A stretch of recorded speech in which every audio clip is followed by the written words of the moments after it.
Welcome to last mile education. आज हम लोग एक बहुत इंटरेस्टिंग टॉपिक पे बात करने जा रहे हैं, वो है डॉक्यूमेंट्री वॉचिंग। अब आप सोचेंगे कि आखिर ये डॉक्यूमेंट्री क्या होता है।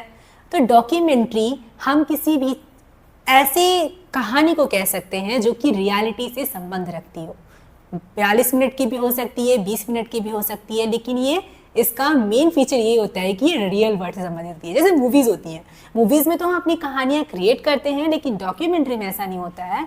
वो रियल लाइफ पे बेस्ड, या यूँ कहें कि वो रियल लाइफ को ही प्रदर्शित किया जाता है। जैसे कि जो एक्ट्रेस है उसमें, वो रियल एक्ट्रेस की ही कहानी होती है, वो एक्ट्रेस ना होके वो ट्रू ह्यूमन बीइंग होता है।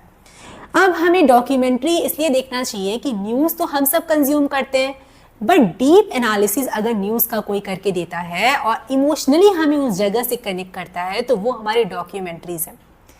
जैसे कि एक एग्जांपल मैं आपको देती हूँ। मैंने देखा था एक डॉक्यूमेंट्री अफगानिस्तान में काबुल के ड्रग वॉर के बारे में।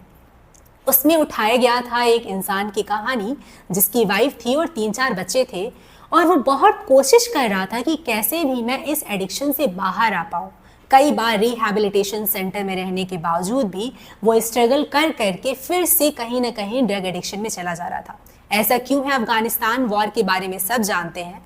कहीं भी अगर वॉर का सिचुएशन होता है तो वहाँ की लोकल लोगों की इकोनॉमी पे बहुत ज़्यादा प्रभाव पड़ता है, और अफगानिस्तान पे भी ये हुआ।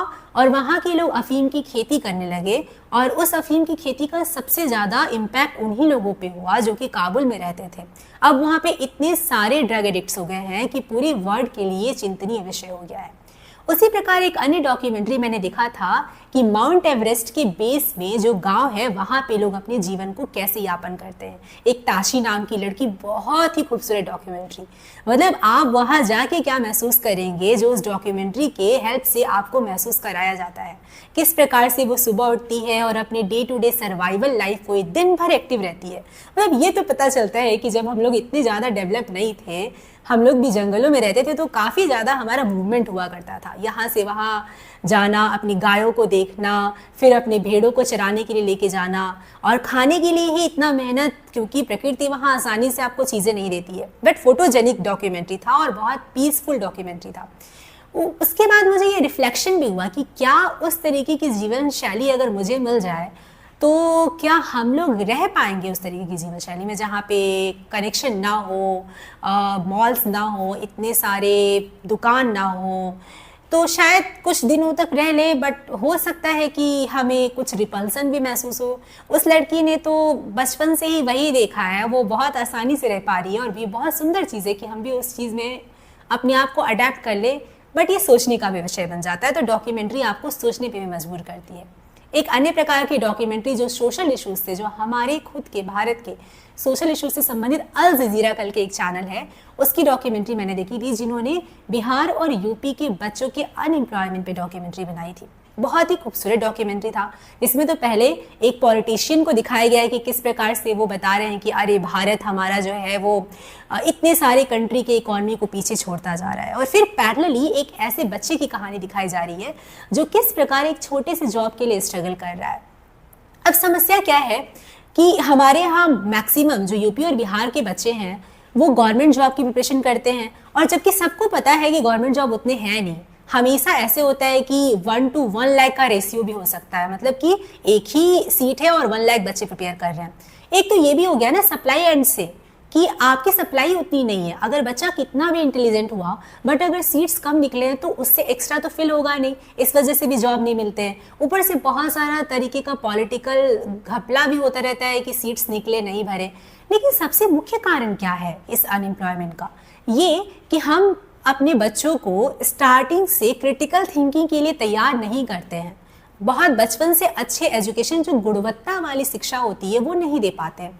अभी भी आप यूपी और बिहार के स्कूलों में चले जाइए, आप देखेंगे कि उनकी गुणवत्ता कहीं से मैच नहीं करती है साउथ इंडियन स्कूल से, या फिर नॉर्मल अगर हम मुंबई और बड़े शहरों दिल्ली के स्कूलों की कंपैरिजन में भी देख ले तो ग्रेजुएशन में तो बच्चे स्कूल तक नहीं जाते हैं। ऐसे ही डिग्रियां बट रही होती हैं, और उस गुणवत्ता का सीधा असर तब आपके सामने दिखता है जब आप किसी कंपटीशन एग्जाम में जाते हैं।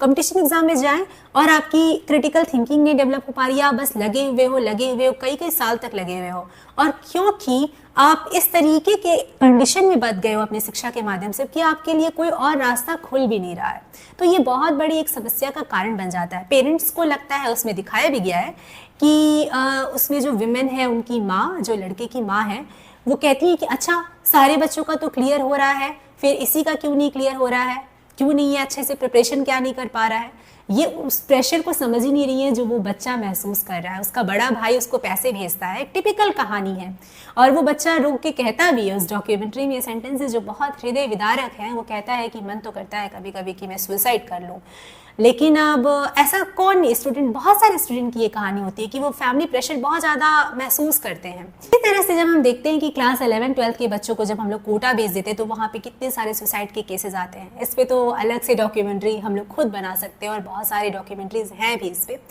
तो I just recommend you to watch any kind of documentary which is any topic that is interesting to you, especially if you want learn English. अगर आप इंग्लिश सीखना चाहते हैं तो there are so many documentaries available in English.